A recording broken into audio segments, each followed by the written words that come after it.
Henry Fayol के 14 principle of management क्या है? आज इसी पर हम लोग बातें करेंगे। हेनरी फ्योल मैनेजमेंट के क्षेत्र में एक इंपॉर्टेंट पर्सनालिटी है। He is regarded as the father of modern management.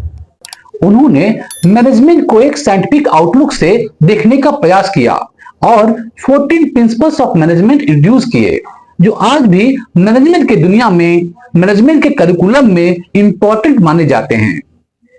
Fayol का मानना था कि मैनेजमेंट के प्रिंसिपल्स को फॉलो करके ऑर्गेनाइजेशन को अधिक इफेक्टिव और सक्सेसफुल बनाया जा सकता है। आइए इन प्रिंसिपल्स पर डिटेल में हम लोग चर्चा करते हैं। पहला है डिवीजन ऑफ वर्क, कार्य का विभाजन। डिवीजन ऑफ वर्क का प्रिंसिपल यह बताता है कि डिवीजन ऑफ वर्क करना आवश्यक है सो दैट विशेष स्किल और एफिशिएंसी का ग्रोथ हो सके। जब कार्यों को विभाजित किया जाता है तो प्रत्येक कर्मचारी अपने विशेष क्षेत्र में एक्सपर्टाइज हासिल कर सकता है। इससे प्रोडक्टिविटी बढ़ती है और कार्य तेजी से पूरा होता है।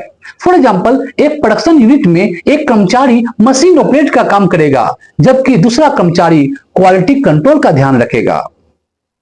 दूसरा प्रिंसिपल है ऑथोरिटी एंड रिस्पॉन्सिबिलिटी। इस प्रिंसिपल के अकॉर्डिंग मैनेजमेंट में ऑथोरिटी और रिस्पॉन्सिबिलिटी का एक बैलेंस होना चाहिए। जब किसी को ऑथोरिटी दिया जाता है तो उसे अपनी रिस्पॉन्सिबिलिटी भी निभानी चाहिए।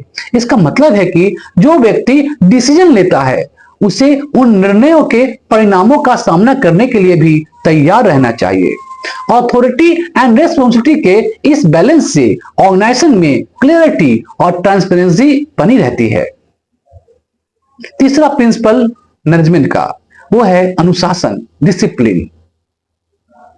डिसिप्लिन एक ऑर्गेनाइजेशन की सफलता के लिए आवश्यक होता है।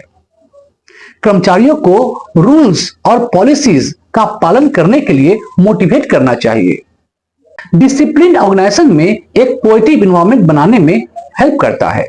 अनुशासन का मतलब केवल पनिशमेंट नहीं है, बल्कि यह भी है कि कर्मचारियों को उनके कार्यों के लिए उचित पुरस्कार और पहचान दी जाए। चौथा प्रिंसिपल ऑफ मैनेजमेंट है unity of command. Unity of command का प्रिंसिपल यह बताता है कि किसी भी कर्मचारी को केवल एक ही सुपीरियर से, एक ही बॉस से ऑर्डर प्राप्त करना चाहिए। यदि एक एम्प्लॉय को कई सुपीरियर से ऑर्डर मिलते हैं तो यह भ्रम और कंफ्यूजन पैदा कर सकता है। इससे प्रोडक्टिविटी में कमी आ सकती है। इस प्रिंसिपल को फॉलो करने से ऑर्गेनाइजेशन में क्लैरिटी और बेटर कम्युनिकेशन सुनिश्चित होता है। पांचवा विशेषता है unity of direction. Unity of direction का अर्थ है कि सभी एम्प्लॉय और डिपार्टमेंट्स को एक ही गोल की डायरेक्शन में काम करना चाहिए। यह कंफर्म करता है कि सभी प्रयास एक ही डायरेक्शन में हो, जिससे ऑर्गेनाइजेशन की सक्सेस की पॉसिबिलिटी बढ़ जाती है। जब सभी का ध्यान सेम गोल, सेम ऑब्जेक्टिव पर होता है तो कोऑपरेशन और कोऑर्डिनेशन भी बढ़ता है। छठा प्रिंसिपल है subordination of individual interest to general interest. इस प्रिंसिपल के अकॉर्डिंग इंडिविजुअल गोल्स को ऑर्गेनाइजेशन के कॉमन गोल के आगे रखना चाहिए। एम्प्लॉय को यह समझना चाहिए कि ऑर्गेनाइजेशन की सफलता उनके इंडिविजुअल सक्सेस से अधिक इंपॉर्टेंट है। जब ऑर्गेनाइजेशन का हित प्रायोरिटी होती है तो यह डेडिकेशन और टीम स्पिरिट को बढ़ावा देती है। सातवां प्रिंसिपल है वेतन, आई मीन रेम्युनरेशन। रेम्युनरेशन अर्थात सैलरी एम्प्लॉय को उचित और इंपार्शियल सैलरी प्रोवाइड करना आवश्यक है। सैलरी केवल आर्थिक लाभ नहीं है, बल्कि यह एम्प्लॉयज की सेटिस्फैक्शन और मोटिवेशन के लिए भी इंपॉर्टेंट है। उचित सैलरी से एम्प्लॉयज अपने कार्य के प्रति अधिक डेडिकेटेड होते हैं और उनकी प्रोडक्टिविटी में इंक्रीमेंट होती है। आठवां प्रिंसिपल है सेंट्रलाइजेशन।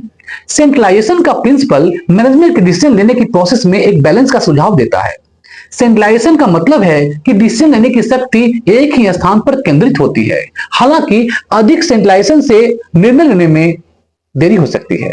इसलिए मैनेजमेंट को यह तय करना चाहिए कि कब सेंट्रलाइजेशन करना है और कब डिसेंट्रलाइजेशन करना है। नौवां प्रिंसिपल है स्केलर चेन। स्केलर चेन के प्रिंसिपल के अनुसार ऑर्गेनाइजेशन में एक क्लियर चेन होना चाहिए जो ऊपर से नीचे तक हो। इससे डिसीजन लेने की प्रोसेस में क्लियरिटी होती है और एम्प्लॉयज को अपने रिस्पॉन्सिबिलिटीज का ज्ञान होता है। स्केलर चेन की यह अरेंजमेंट स्केलर चेन की यह अरेंजमेंट ऑर्गेनाइजेशन में डिसिप्लिन और मैनेजमेंट की प्रोसेस को एक्टिवली चलाने में मदद करती है। 10वां प्रिंसिपल है ऑर्डर। इस प्रिंसिपल का तात्पर्य है कि सभी कमोडिटीज और व्यक्तियों को उनके स्थान पर होना चाहिए। यह ऑर्गेनाइजेशन के कार्यों को अरेंजमेंट में हेल्प करता है। एक ऑर्गेनाइज कार्य इन्वायरमेंट में सभी कार्य उचित स्थान पर होते हैं, जिससे समय की बर्बादी कम होती है और कार्य की गति बढ़ती है, काम करने की रफ्तार बढ़ती है। 11वें नंबर प्रिंसिपल है इक्विटी। इक्विटी का प्रिंसिपल यह बताता है कि एम्प्लॉय के प्रति जस्टिस और इक्वलिटी का व्यवहार होना चाहिए।